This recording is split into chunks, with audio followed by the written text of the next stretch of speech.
Assalamualaikum warahmatullahi wabarakatuh. Halo anak-anak yang ibu sayangi dan ibu banggakan. Gimana kabar kalian? Semoga keadaan kalian dalam keadaan sehat selalu. Berjumpa lagi dengan saya Bu Trisna di mata pelajaran Pendidikan Pancasila dan Kewarganegaraan kelas 8. Pada kesempatan hari ini, ibu masih membahas mengenai bab 6 tentang memperkuat komitmen kebangsaan pertemuan 2. Pada pertemuan 2 kali ini, Ibu akan menjelaskan mengenai bentuk-bentuk semangat dan komitmen kebangsaan yang ditunjukkan pendiri negara. Semangat mengandung arti, tekad, dan dorongan hati yang kuat untuk menggapai keinginan atau hasrat tertentu. Para pendiri negara bersemangat berjuang untuk kemerdekaan Indonesia. Pelajar bersemangat belajar untuk menyongsong masa depan dan untuk pembangunan bangsa Indonesia. Apabila kita memaknai lebih jauh tentang semangat dan komitmen kebangsaan, pendiri negara memiliki jiwa, semangat, dan nilai-nilai yang sangat tinggi terhadap bangsa dan negara. Jiwa, semangat, dan komitmen dalam perjuangan merebut kemerdekaan disebut juga sebagai nilai-nilai kejuangan 45. Jiwa, semangat, dan nilai-nilai kejuangan bangsa Indonesia tidaklah lahir seketika, tetapi merupakan proses perkembangan sejarah dari zaman ke zaman. Artinya bahwa embrio nilai itu sudah ada dari zaman kerajaan, hanya belum muncul dan belum dirumuskan. Barulah tercapainya titik kulminasi atau titik puncak pada tahun 1945. Nilai-nilai itu disepakati sebagai dasar, landasan, kekuatan, dan daya dorong bagi para pendiri Republik Indonesia.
Untuk memperoleh gambaran tentang nilai-nilai 45 yang berkembang pada setiap zamannya, diadakan periodisasi sebagai berikut. Periode ke-1 yaitu masa sebelum pergerakan nasional. Sejak dahulu, Nusantara dimiliki oleh kerajaan yang merdeka dan berdaulat. Kehidupan dalam kerajaan juga diisi oleh kerukunan dan kedamaian antara pemeluk agama. Pada waktu itu sudah mulai timbul jiwa, semangat, dan nilai-nilai kejuangan, yaitu kesadaran harga diri, jiwa merdeka, ketakwaan kepada Tuhan Yang Maha Esa, dan kerukunan hidup umat beragama serta kepeloporan dan keberanian. Selanjutnya, periode kedua yaitu pada masa pergerakan nasional. Sebelum perjuangan di masa pergerakan nasional, perjuangan masih bersifat kedaerahan. Perlawanan di wilayah Nusantara seperti yang dilakukan oleh Sultan Hasanuddin, Kapitan Patimura, Pangeran Diponegoro masihlah bersifat lokal, sehingga tidak ada koordinasi sehingga mampu dipatahkan oleh Belanda. Dalam masa pergerakan nasional, jiwa merdeka makin menggelora. Rasa harga diri bangsa yang tidak mau dijajah menggugah semangat mereka dan perlawanan seluruh masyarakat terhadap penjajah untuk berusaha merebut kembali kedaulatan dan kehormatan bangsa. Timbullah jiwa, semangat, dan nilai-nilai kejuangan, nilai harkat dan martabat manusia, jiwa dan semangat kepahlawanan, kesadaran anti penjajah, kesadaran persatuan dan kesatuan perjuangan. Tahap awal perjuangan nasional ditandai dengan lahirnya Budi Utomo, Serikat Dagang Islam atau Serikat Islam. Pada tahun 1928 terjadilah Sumpah Pemuda yang merupakan manifestasi tekad dan keinginan bangsa Indonesia dalam menemukan dan menentukan identitas, rasa harga diri sebagai bangsa, rasa solidaritas menuju persatuan dan kesatuan bangsa, lalu menjurus pada kemerdekaan dan kedaulatan bangsa. Selanjutnya, periode ketiga yaitu pada masa proklamasi dan perang kemerdekaan. Pada tanggal 17 Agustus 1945, bangsa Indonesia memproklamasikan kemerdekaannya. Akhirnya negara Republik Indonesia tidak diterima pihak Belanda. Belanda ingin menjajah kembali. Bangsa Indonesia pun yang sangat mencintai perdamaian tetapi lebih mencintai kemerdekaan. Oleh karena itu, bangsa Indonesia berjuang dengan mengangkat senjata, berjuang dalam bidang politik dan melakukan diplomasi. Dan yang terakhir, periode keempat, masa perjuangan mengisi kemerdekaan.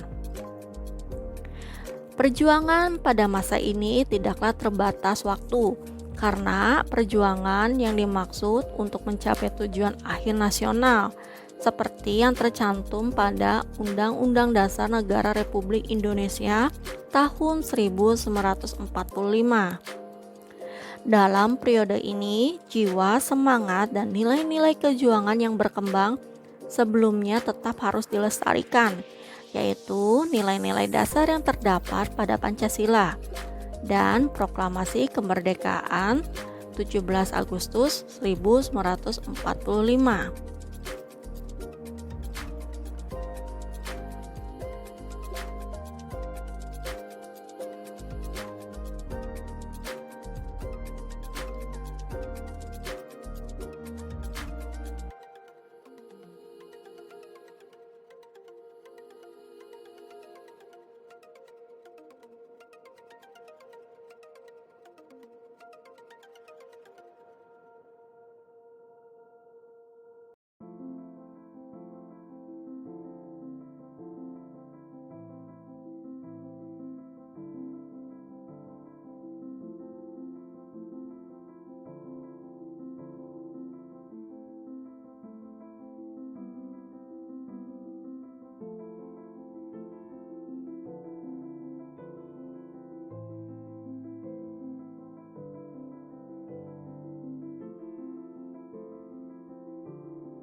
Pada saat ini, tantangan kehidupan berbangsa dan bernegara tidaklah kecil.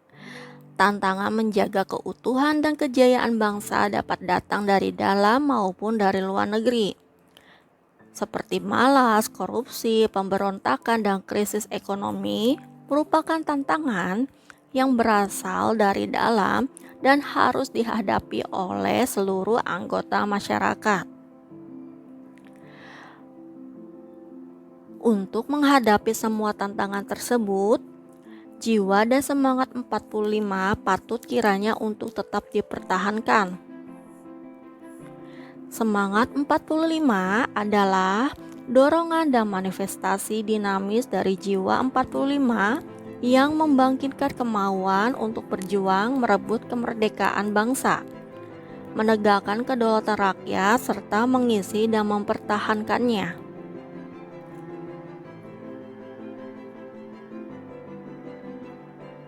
Nilai-nilai 45 lahir dan berkembang dalam perjuangan bangsa Indonesia dan merupakan daya dorong mental spiritual yang kuat untuk mencapai kemerdekaan. Nilai-nilai yang terdapat dalam Pancasila, Proklamasi Kemerdekaan 17 Agustus 1945, dan Undang-Undang Dasar Negara Republik Indonesia tahun 1945 merupakan nilai dasar dari jiwa dan semangat 45. Tujuan pembukaan Undang-Undang Dasar Negara Republik Indonesia tahun 1945 adalah sebagai berikut. Yang pertama, ketakwaan kepada Tuhan Yang Maha Esa. Yang kedua, jiwa dan semangat merdeka. Yang ketiga, nasionalisme. Yang keempat, patriotisme. Yang kelima, rasa harga diri sebagai bangsa yang merdeka. Yang keenam, pantang mundur dan tidak kenal menyerah. Yang ketujuh, persatuan dan kesatuan. Yang kedelapan, anti penjajah dan penjajahan. Yang kesembilan, percaya kepada diri sendiri dan atau percaya kepada kekuatan dan kemampuan sendiri. Yang 10, percaya kepada hari depan yang gemilang dari bangsanya. Yang 11, idealisme, kejuangan yang tinggi. 12, berani, rela dan ikhlas berkorban untuk tanah air, bangsa dan negara. 13, kepahlawanan. 14, sepi ing pamrih rame ing gawe. 15, kesetiakawanan, senasib sepenanggungan dan kebersamaan. 16, disiplin yang tinggi, ulet dan tabah menghadapi segala macam ancaman, tantangan, hambatan, dan gangguan.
Pasal 1 Ayat 1 Undang-Undang Dasar Negara Republik Indonesia tahun 1945 menyatakan bahwa negara Indonesia ialah negara kesatuan yang berbentuk republik Dan pasal 37 ayat 5 menegaskan bahwa khusus mengenai bentuk negara kesatuan Republik Indonesia tidak dapat dilakukan perubahan.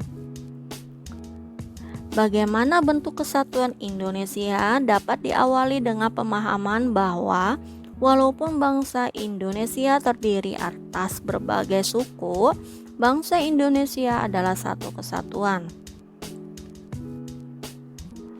Kesatuan itu dapat dipandang dari segi politik, pertahanan keamanan, kesatuan wilayah, kesatuan ekonomi, dan kesatuan sosial dan budaya. Indonesia sebagai satu kesatuan politik, yaitu Negara Kesatuan Republik Indonesia, meletakkan Pancasila sebagai dasar dan falsafah serta ideologi bangsa dan negara, melandasi, membimbing, dan mengarahkan bangsa menuju tujuan nasional negara. Secara psikologis, bangsa Indonesia harus merasa bahwa mereka adalah senasib, sepenanggungan, sebangsa dan setanah air, serta satu dalam tekad untuk mencapai cita-cita bangsa. Seluruh kepulauan Nusantara ini merupakan satu kesatuan hukum. Yang kedua, Indonesia sebagai satu kesatuan wilayah. Seluruh wilayah Indonesia dengan segala isi dan kekayaan yang terkandung di dalamnya merupakan satu kesatuan wilayah, wadah, ruang hidup, dan kesatuan yang mutlak bagi seluruh bangsa Indonesia.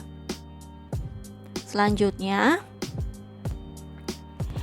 Indonesia sebagai satu kesatuan pertahanan dan keamanan. Setiap warga negara memiliki hak dan kewajiban yang sama dalam rangka bela negara dan bangsa. Setiap ancaman terhadap suatu pulau atau suatu daerah pada hakikatnya merupakan ancaman terhadap seluruh bangsa Indonesia. Selanjutnya, Indonesia sebagai satu kesatuan ekonomi. Kekayaan wilayah Nusantara, baik itu yang berupa potensial maupun efektif, adalah modal dan milik bersama bangsa. Keperluan hidup sehari-hari harus tersedia merata di seluruh wilayah tanah air. Yang kelima adalah Indonesia sebagai satu kesatuan sosial budaya. Masyarakat Indonesia seluruhnya adalah satu. Peri kehidupan bangsa harus merupakan kehidupan yang serasi dengan terdapatnya tingkat kemajuan masyarakat yang sama, merata dan seimbang, serta adanya keselarasan hidup yang sesuai dengan kemajuan bangsa.